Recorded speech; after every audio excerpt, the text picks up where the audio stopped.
হাসি দাও। বাবা মায়ের সাথে ছোট্ট শিশু উমায়েরের এই খেলার দৃশ্য মাত্র কয়েকদিন আগের।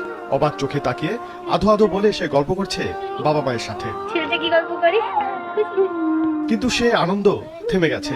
পৃথিবীর মায়া, সাথে বাবা মায়ের ভালোবাসা সব উপেক্ষা করে উমায়ের চলে গেছে পরপারে। হার্টে একটি ছিদ্র নিয়েই পৃথিবীতে এসেছিল সে। এ কারণে সবসময় তাকে আগলে রাখতো বাবা মা। 31শে ডিসেম্বর রাতে আতশবাজির প্রচন্ড শব্দে উদ্বিগ্ন বাবা ইউসুফ রায়হান তার ফেসবুক স্ট্যাটাসে সন্তানের আতঙ্কের কথা লিখেছিলেন। তার একদিন পরই সেই সন্তানকে হারানোর কথাও জানান ইউসুফ। এই সাউন্ডের কারণে ও যে ভয়টা পাইছে, এতেই কেউ ডাক্তার বলল যে হার্ট ফেল হয়ে গেছে, যেহেতু আর দুনিয়াতেই নাই।